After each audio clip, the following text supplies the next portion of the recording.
Mayong hapon, Negros. Ini ang Digicast Negros X. Ang nagapanguna nga napulo ka mga balita sa Negros ang amon ikadulong sa inyo. Updin ninyo kami via Facebook, YouTube, kag sa amon nga website www.digicastnegros.com. Kag sarang kami manantaw sa KCAT Channel 11 sa Kabangkalan City, Himamaylan City kag Banuas ang Ilog. Kag yari na ang top 10 nga mga balita sa Negros subong adlaw. EOC sa Bacolod, nagapabilin nga COVID-free bisan may naka-attend nga COVID positive sa isa ka session. Presyo sa baboy, nagsaka na. Sa Bagu City, duha patay, 3 pilason sa bubuanay sa motorsiklo kag tricycle. Empleyado sa DepEd sa Negros Oriental, dakop sa buy-bust operation.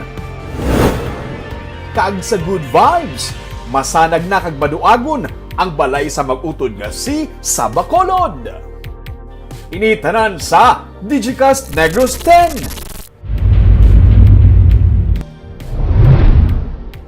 Sa number 10, Negros Occidental ang nalakip sa 3 ka mga probinsya sa Safe Water Project ng USAID. Upod sa Negros Occidental sa $18 million o kung masobra sa 900 million peso project sa USAID among Sarangani kag Palawan. Nasugda na ang proyekto sunod sa gobernador kag natigayon ang signing sang Memorandum of Understanding kay Inas ang aga. Tuyo sa proyekto nga magalawig sang 5 ka tuig amo ang water security kung sa diin pila sa mga naga-apekto sini amo ang nagadako nga populasyon kag hindi amo nga wastewater management. Sunod sa gobernador, ginaabi-abi nila ang amo nga bulig ilabi na ang sabahin sang pagpangapin sa watershed. Mahimo nga magalakip ini sang paghatag sang ihibalo angot sa water security. As to projects, wala pa. No? I guess we will learn that in the years to come. I cannot even say if there's an infra project. If ever, siguro gamay lang. No? But this is more of know-how, no, or technology, no, or guidance on how we should move forward.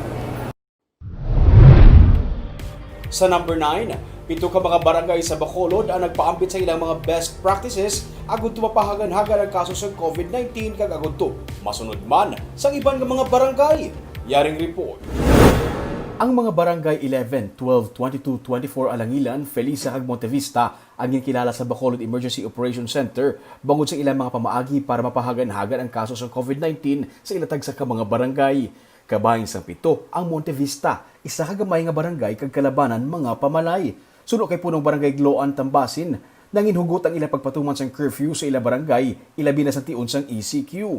Ginpatuman ang pagsirado sa iban nga mga entrance kag exit sang barangay. We deploy our tanods every night to stay at the outpost, and then we close our gates. We have only one exit, one entrance. We required our BHERTs to wear the PPE for the safety.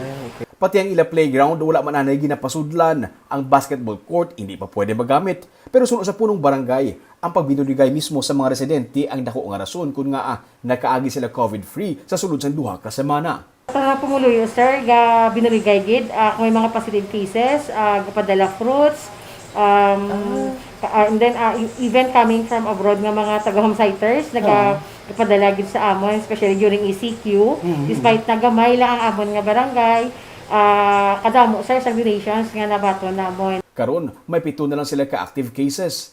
Ang Barangay 12 naman nga nagasakop sa Plaza, Central Market kag downtown sa Bacolod ang isa man sa mga may best practices. Sunod sa BHERT nga si John Cordova, kalabanan sa ilang mga positive cases mga borders. Ganit sa nagsaka ang kaso ng COVID-19 sa ilang lugar, naglikaw sila anay sa pagbaton sa mga borders.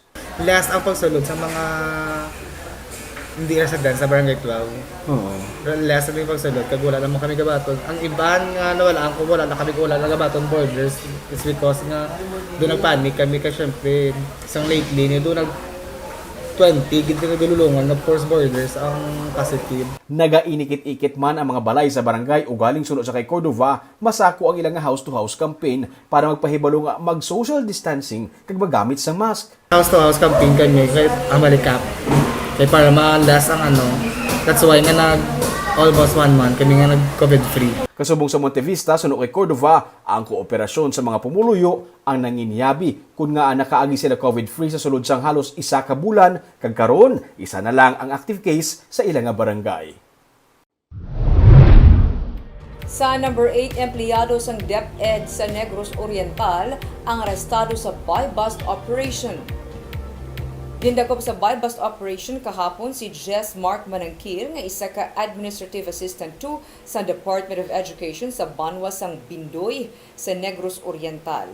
Sa National Highway sa Barangay Dumulog sa Bindoy, ginpatigayon ang buy-bust sa pagapanguna sang Philippine Drug Enforcement Agency. Nakuha kay Manangkil ang 5 ka sachet sa ginapatihan shabu nga ginabulubanta nagabalor sang 20,400 pesos. Si Manangkil nga ginakabigman sa PDEA nga isa ka high-value target ang detained na kag kaso nga pagsupak sa Republic Act 9165 ang ipasaka batok sa iya.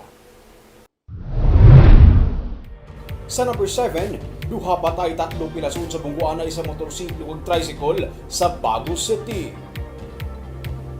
Patay ang mag-live-in partner nga sanday Myron Elsais kag Debbie Joy Leganada matapos makabunggo ang ilang motorsiklo kagabi sa isa ka tricycle sa National Highway sakop sa Barangay Maaw sa Baguio City. Sunod kay Police Chief Master Sergeant Celso Omega, Deputy sang Baguio City PNP, papauli na kuntani ang mag-live-in sa La Carlota gikan Bacolod City kung sa diin sila nagatrabaho sa maglapaw sa piyakali ng ilang motorsiklo paglabot sa kudbada nga bahin sang dalan. Ang ila pag-overlap sa lane ang nagtuga sa pagkabunggo sa motor sa nagadalagan man nga tricycle sa piyak nga lane. Bangod sa makusog nga impact sang pag-head-on collision, pareho nga nag-agom sa pila sa ulusan day size kag legalada nga nagtuga sang ilo kung nagresulta sa ilang nga kamatayon. Kritikal naman sa ospital sunod sa police and drivers and tricycle nga si John Algara.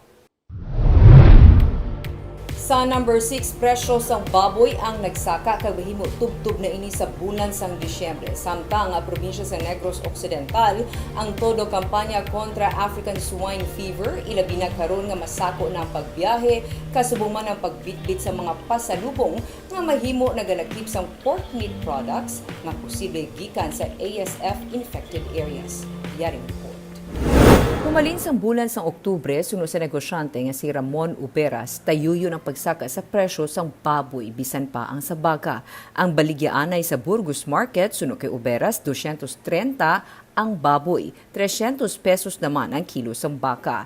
Nagsugod ang saka sa presyo sang baboy, sumugod sang nagsupply ang probinsya sang live o kunbuhi nga baboy sa Luzon. Suno kay Uberas, nagapabilin nga pigado ang baligyaanay. Manubo suno sa iya ang buying power sang konsumidor. Dugang pa niya ang ilang nga benta, mga 50% ang ginubo.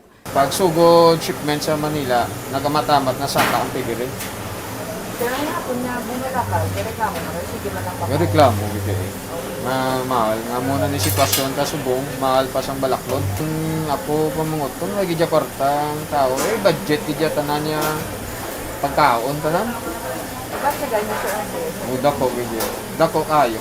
Paathag ni Dr. Renata Decena, ang provincial veterinarian, tungod sa pagtaas ng demand gikan sa Luzon, nagsaka ang live weight sang baboy, rason nga apektado man ang retail price karon. Pero ang presyo sang baboy sa probinsya, 88 sentimos ang average nga ginsaka sa kada kilo. Ang retail price yara sa 185 pesos, tubtub 220 pesos kada kilo. Mas mahal ang presyo sa Bacolod, bangod nga nagakuha man inisang supply sa mga kaiping nga banwa. Because of the increase ng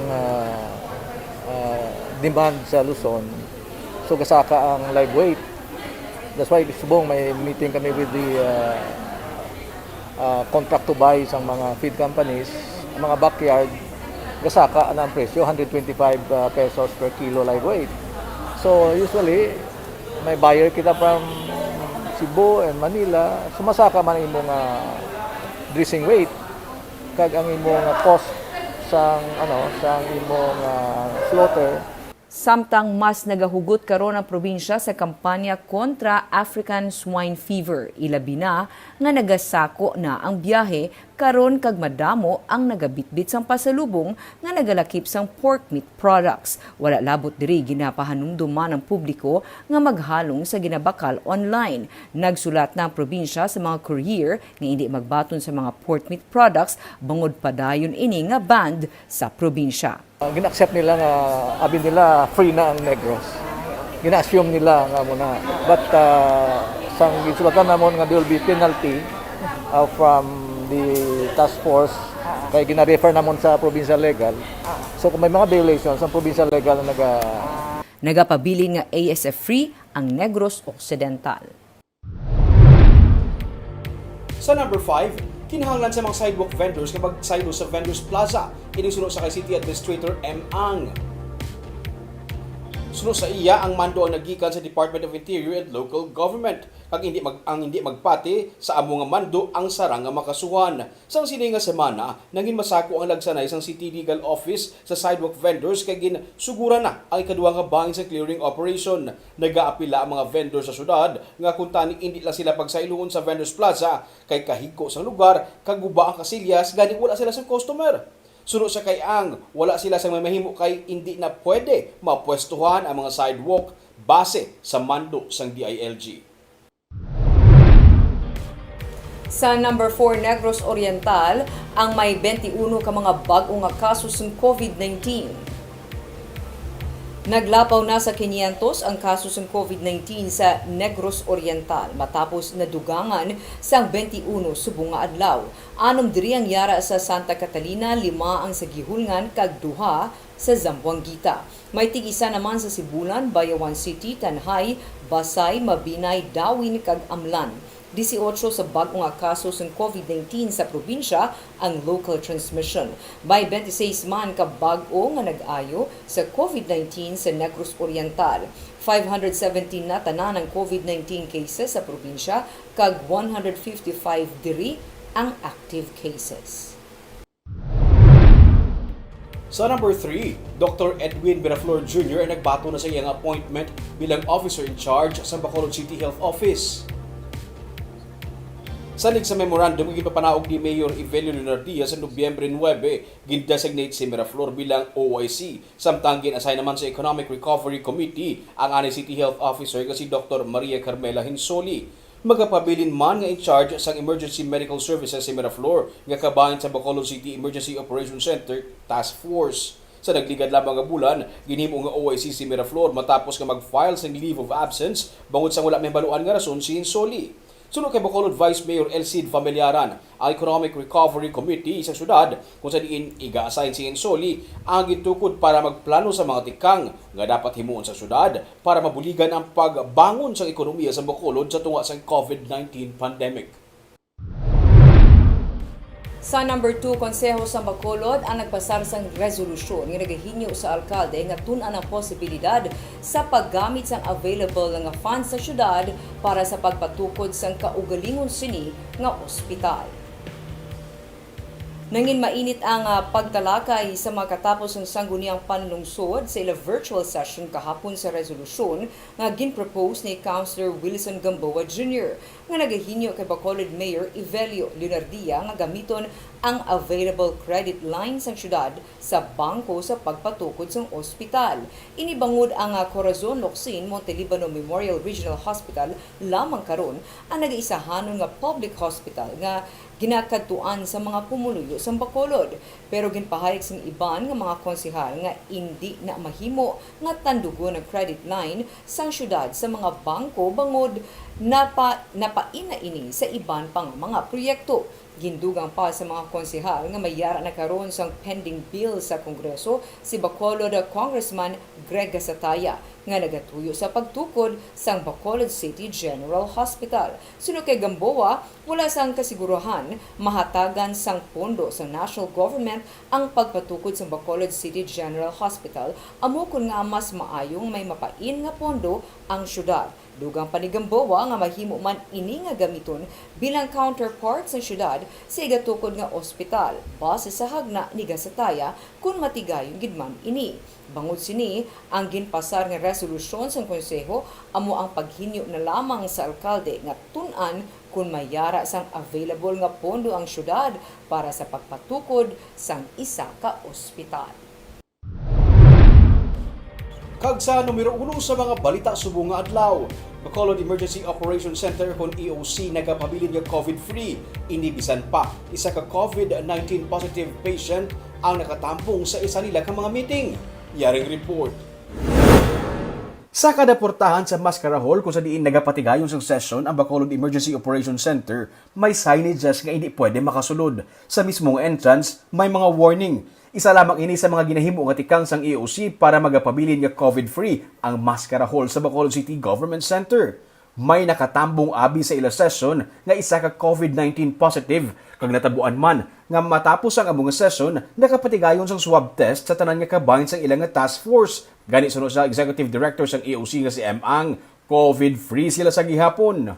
100% negative ang mga miyembro sang EOC nga ari diri adlaw-adlaw nag-report. Gani para makalikaw nga makagwa sulod sa Mascara Hall ang bisan sinulang, limitado na sa karon ang mga persona nga pwede makasulod.